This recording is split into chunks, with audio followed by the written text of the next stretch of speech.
Hello বন্ধুরা, আনন্দ পাঠের পক্ষ থেকে সকলকে স্বাগত।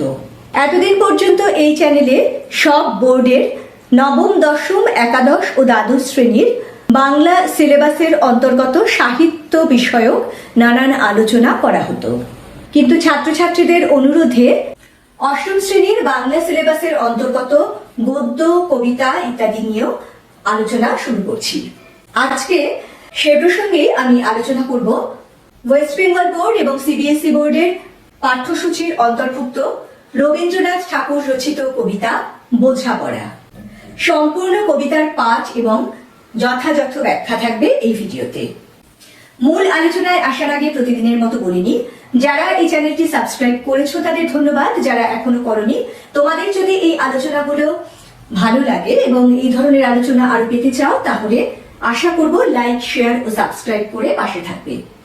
আর নতুন যারা অর্থাৎ অষ্টম শ্রেণীর ছাত্রছাত্রীরা এই চ্যানেলটি ফলো করো, তাহলে তোমাদের কাছে অনুরোধ থাকবে তোমরা কি ধরনের আলোচনা আরো বেশি করে পেতে চাও সেটা সম্পর্কে মন্তব্যে জানিও। আমি চেষ্টা করব সেই অনুযায়ী ভিডিও দেওয়ার। চলে আসছি তাহলে আজকের পাঠে। সর্বপ্রথম খুব সংক্ষেপে কবি পরিচিতি এবং উৎস প্রসঙ্গে এসে তারপর স্তবক ধরে কবিতাটির পাঠ এবং আলোচনা করব। কবিগুরুর জন্ম হয় 1861 সালে কলকাতার বিরাট অভিজাত ও বিখ্যাত জোড়াসাঁকোর ঠাকুর পরিবারে।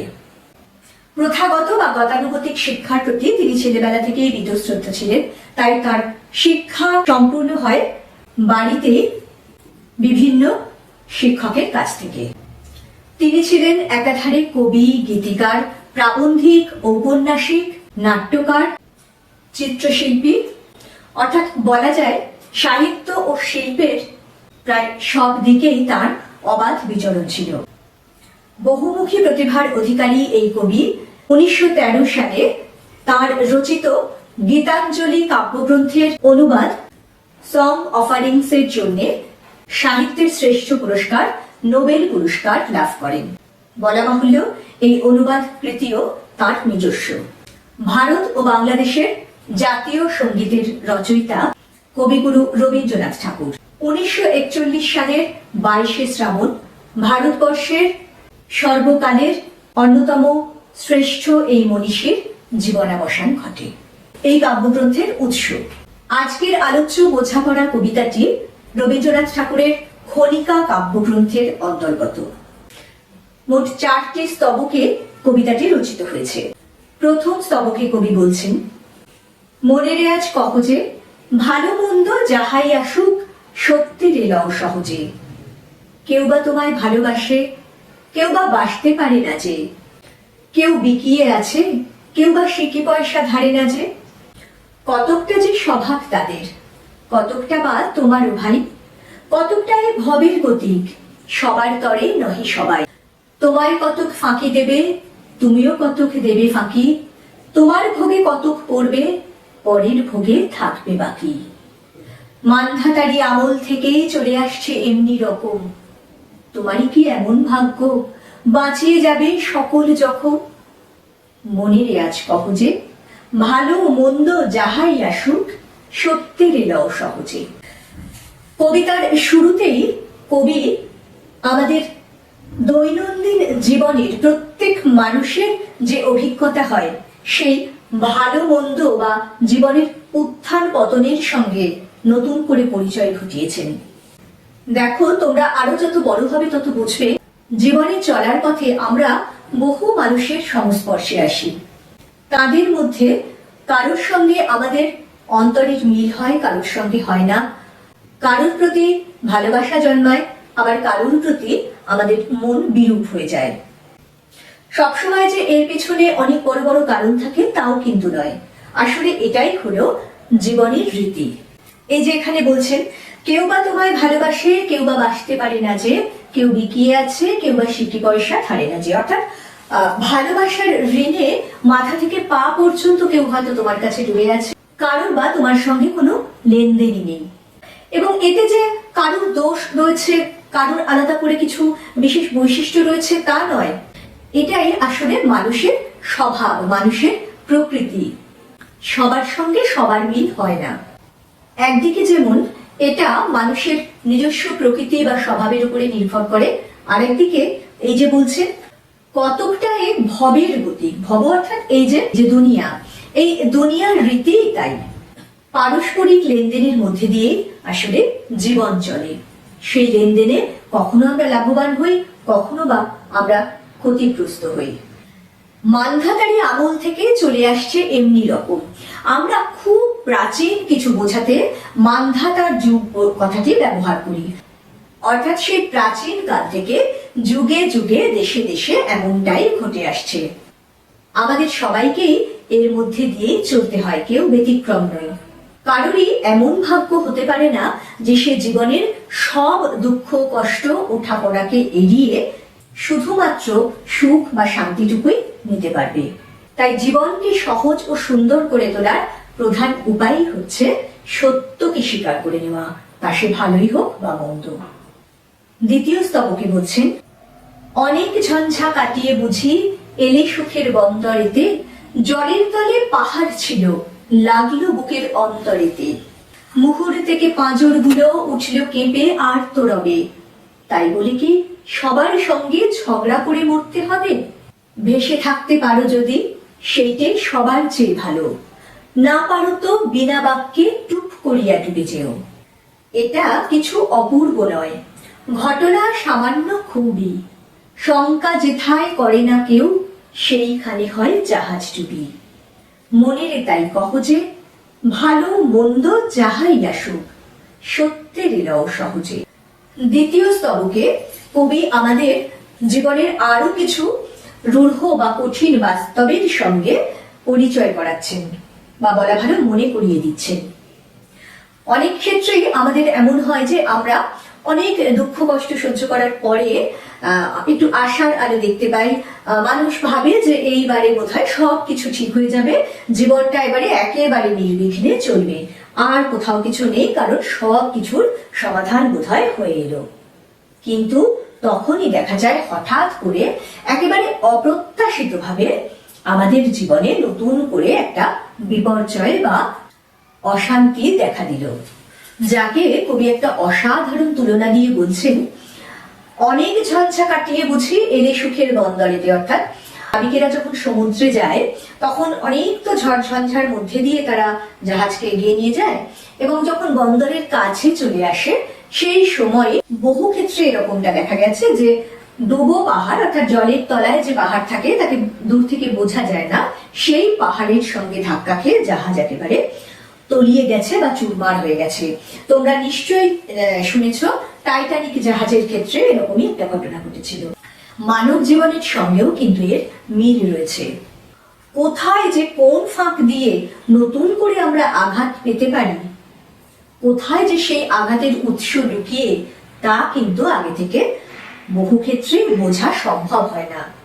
এবং সেই আঘাত যেহেতু অপ্রত্যাশিত, যেহেতু আমরা মানসিকভাবে অপ্রস্তুত তার জন্য, সেই জন্য সে আঘাত সাংঘাতিক ভাবে লাগে, একেবারে বুকে এসে বিঁধে যায় এবং মানুষ হাহাকার করে ওঠে। এই যে বলছেন মুহুর থেকে পাঁজর গুলো উঠল কেঁপে আর্ত রবে। কিন্তু কবি প্রশ্ন রাখছেন, যত বড় আঘাতই হোক না কেন, যত বিপর্যয় আসুক না কেন, তার জন্য কি অপরকে দোষারোপ করে সকলের সঙ্গে বিবাদ বাঁধিয়ে তার কোনো সুরাহা হবে না? তাতে মানুষ শান্তি পাবে? আসলে জীবনে আমাদের ভারসাম্য রেখে চলতে হয়। সুখের সময় যেমন আকুল হয়ে আনন্দ করার সময়ও মনে রাখতে হয় যে এটাই শেষ কথা নয়, বা এভাবেই সারা জীবন চলবে না, তেমনি চরম দুঃখের সময়ও আমাদের মনে রাখতে হয় যে এই দিনও একদিন শেষ হবে। এবং এই সময় যদি শান্তভাবে মাথা ঠান্ডা রেখে সত্যিটার মুখোমুখি না হওয়া যায় বা তার মোকাবিলা না করা যায়, তাহলে কিন্তু আমাদের এই বিপর্যয় আরো অনেক বেশি করে আমাদের জীবনে অন্ধকার নিয়ে আসতে পারে। তাই জীবনে চলার পথে এই ভারসাম্য রাখা খুবই প্রয়োজন।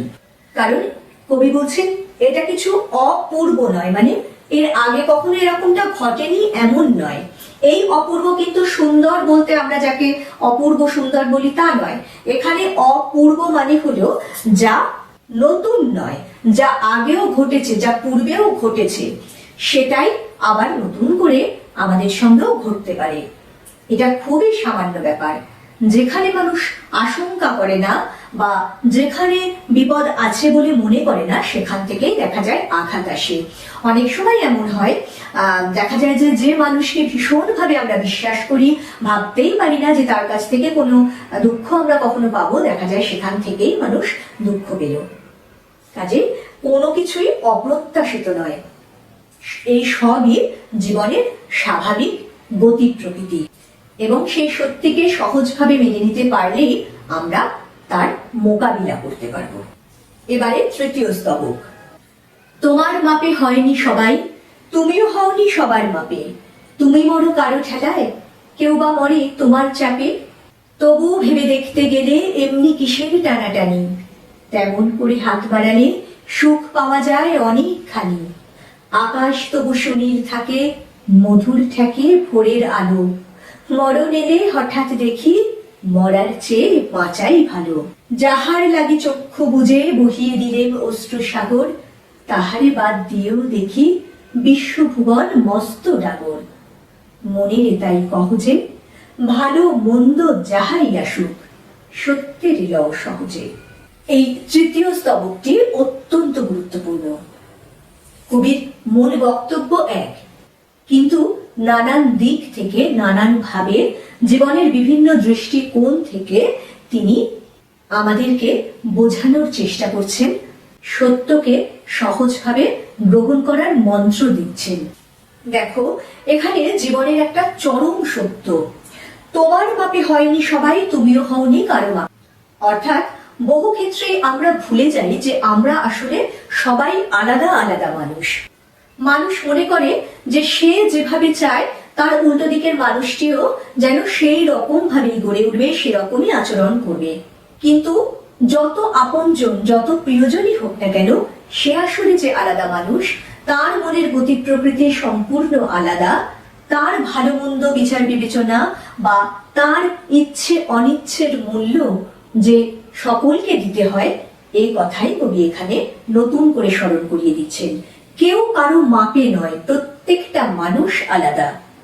এই ভিন্নতা বা এই স্বাতন্ত্র্যকে যদি আমরা স্বীকার না করতে পারি, সহজভাবে নিতে না পারি, তখনই হয় কিন্তু মানুষে মানুষে বিভেদ, মানুষে মানুষে সমস্যা।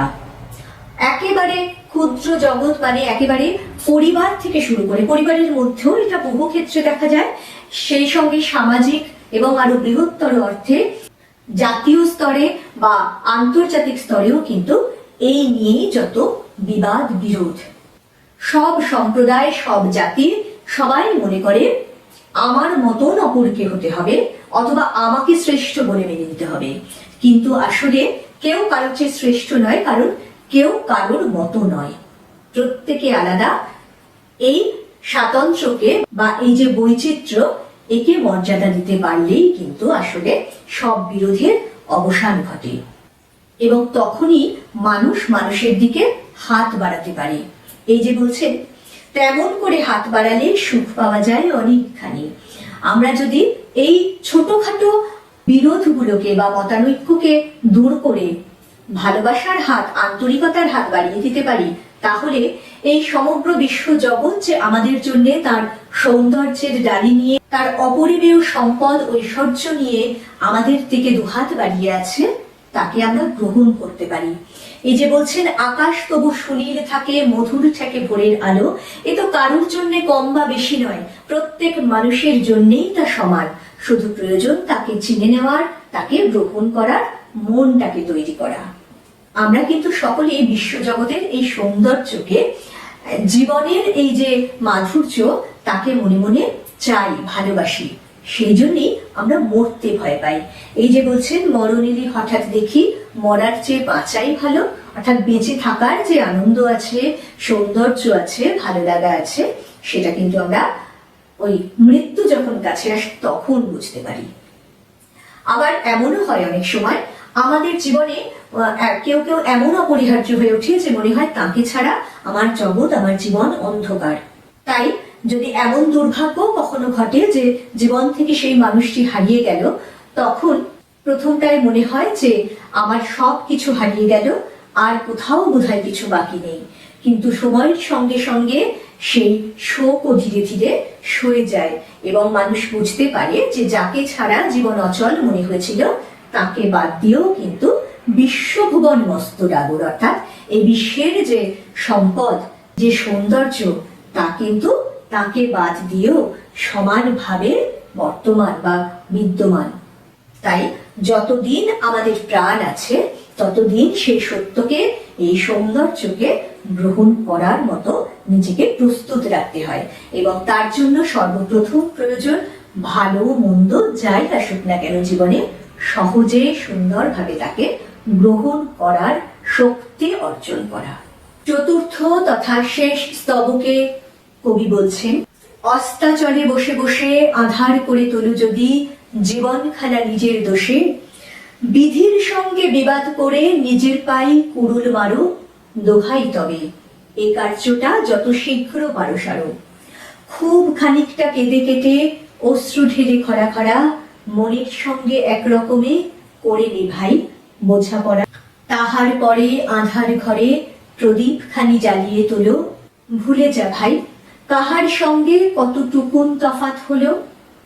মনিরে তাই কহ যে ভালো মন্দ যাহাই আসুক সত্যের লও সহজে। কবিতার শেষ স্তবকে এসে কবি যেন আবেদন রেখেছেন পাঠককুলের কাছে যে জীবনের যত অবসাদ, হতাশা, যত জরা জীর্ণতা যা আমাদের মলিন করে তোলে তাকে দূর করে যতদিন এই দেহে প্রাণ রয়েছে ততদিন বাঁচার মতো বাঁচতে, সত্য ও সুন্দরের অর্চনার মধ্যে দিয়ে জীবনকে অতিবাহিত করতে। কারণ আমাদের জীবনের অধিকাংশ দুঃখই কিন্তু আসলে ঘটে আমাদের নিজেদের দোষে এবং আমরা তার জন্য আমাদের ভাগ্যকে দোষারোপ করি। দেখবে বহু সময়ে মানুষ বিলাপ করে কান্নাকাটি করে যে ভাগ্যের দোষে তার আজ এমন অবস্থা, কিন্তু সত্যি করে তো তাতে কোনো লাভ নেই।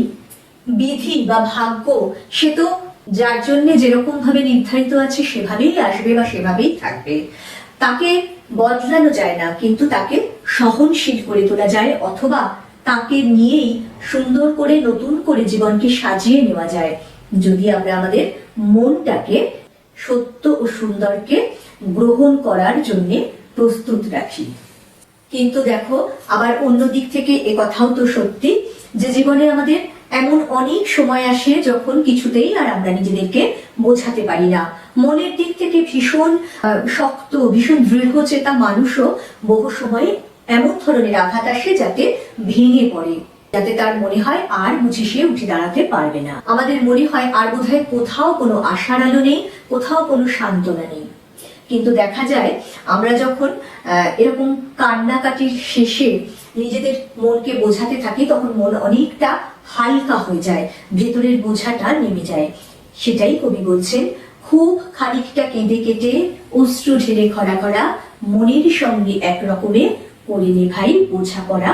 অর্থাৎ প্রচুর কান্নাকাটি, হতাশা, অবসাদগ্রস্ততা এগুলোর শেষে আমরা নিজেদের সঙ্গেই এক প্রকার বোঝাপড়া করি। সেটা যদি না করতে পারতো মানুষ তাহলে কিন্তু পৃথিবীতে কোনো মানুষই সোজা হয়ে দাঁড়াতে পারতো না, সে পরবর্তী জীবনটা কাটাতে পারতো না। কারণ এমন ঘরে ঘরে বহু মানুষ আছে যারা নিজেদের একান্ত প্রিয়জনকে হারিয়েও পরবর্তীকালে মাথা তুলে কিন্তু তারা দাঁড়িয়েছে, সমাজে নিজেদের একটা জায়গা তৈরি করে নিয়েছে এবং এই শোকটাকে ধীরে ধীরে সহনীয় করে তুলতে না পারলে সেটা সম্ভব হতো না। সে কথাই কবি এখানে বলছেন, মনের সঙ্গে এই বোঝাপড়ার শেষে আধার ঘরে প্রদীপ জ্বালিয়ে দিতে বলছেন। অর্থাৎ জীবন পথে যে অন্ধকার এসেছিল তাকে দূর করার জন্য আলোর প্রয়োজন। এই প্রদীপ হলো প্রতীক, আমাদের আশা, আমাদের পরবর্তী জীবনের জন্য উঠে দাঁড়ানোর যে সংকল্প তাই হলো আসলে এই প্রদীপ, এই আশার আলো। সেই আশার আলো সঙ্গে নিয়ে আমাদের জীবন পথে চলতে হয় এবং সহজভাবে চলতে গেলে ভুলে যেতে হয় কার সঙ্গে কতটুকু তফাৎ হলো, অর্থাৎ কোথায় কার সঙ্গে কতটুকু বিরোধ বা বিবাদ হলো, কে আমাকে কতখানি ফাঁকি দিল, সেসব মন থেকে ধীরে ধীরে দূর না করতে পারলে তা মনের মধ্যে এতখানি বোঝা হয়েছে বিবর্ষে যে আমরা আর সামনের দিকে এগোতেই পারবো না। সেই বোঝাকে ঝেড়ে হালকা হয়ে নতুন আশার আলো বা নতুন যে প্রদীপ জ্বালিয়ে তোলা হলো, সেই আলোয় আলোকিত পথে আমাদের এগিয়ে যেতে হয়। এবং সেই একই কথা ধ্রুব সত্যের মতো প্রত্যেকটি স্তবকের শেষে কবি উচ্চারণ করেছেন, মনেরে তাই কহজে ভালো মন্দ যাহাই আসুক সত্যের লও সহজে। আসলে এই যে বোঝাপড়া কবিতার নাম, শেষ স্তবকে সেই বোঝাপড়া কথাটি উল্লেখ আমরা পেলাম। এই বোঝাপড়া আসলে অপরের সঙ্গে নয়, এই বোঝাপড়া নিজের সঙ্গে নিজের। আমরা যদি না নিজেদেরকে নিজে বোঝাতে পারি তাহলে অপরকেও কোনো কিছু বোঝাতে পারবো না। আর যে পরিবর্তন, যে আশার আলো জাগানো, সবটাই কিন্তু নিজের মধ্যে নিজেকে করতে হয়। নিজের সঙ্গে নিজের যে বোঝাপড়া, তাই আসলে প্রকৃত বোঝাপড়া বা প্রকৃত পথ, জীবন পথে সহজভাবে এগিয়ে যাওয়ার ক্ষেত্রে। বন্ধুরা, এই সমগ্র কবিতাটি আলোচনার শেষে আমরা বলতে পারি, এই যে আত্মকেন্দ্রিকতা সর্বস্ব জীবন আমরা অনেক সময় বয়ে চলি, যার থেকে আসে দুঃখ, যার থেকে আসে বিরোধ, বিচ্ছেদ, হতাশা, একাকিত্ব, সবকিছু, এবং এর মধ্যে দিয়েই কখন যে আমাদের জীবনটা ফুরিয়ে যায় তা আমরা বুঝতেও পারি না। তাই এই কবিতার প্রত্যেকটি স্তবকেই কবি জীবনের চরম সত্যকে তুলে ধরে আমাদের দৃঢ় চেতা হতে বলছেন, আমাদের হৃদয়কে শক্তভাবে গড়ে তুলতে বলছেন যে কোনো কঠিন সত্যের মুখোমুখি দাঁড়ানোর জন্য। আমরা জানি আমাদের উপনিষদে রয়েছে সত্যমেব জয়তে। সারা জীবন ধরে সেই সত্য ও সুন্দরের পূজারী আমাদের দার্শনিক কবি রবীন্দ্রনাথ ঠাকুর এই কবিতাতেও খুব সহজভাবে জীবনের মূল সত্যকে চিনিয়ে দিতে চেয়েছেন এবং তাকে গ্রহণ করে আমাদের চলার পথকে মসৃণ করে তুলতে আহ্বান জানিয়েছেন। বন্ধুরা, আশা করব এই বিস্তারিত ব্যাখ্যার মধ্যে দিয়ে তোমরা কবিতাটি ভালোভাবে বুঝতে পেরেছ। পরবর্তীকালে এই কবিতার প্রশ্নোত্তরও আলোচনা করে দেব। পরের দিন আরো একটি নতুন পাঠ নিয়ে চলে আসব। সঙ্গে সঙ্গে নোটিফিকেশন পেতে চাইলে সাবস্ক্রাইব করে বেল বাটনটি অন করতে ভুলো না। আজকের মতো টাটা, সবাই খুব ভালো থেকো।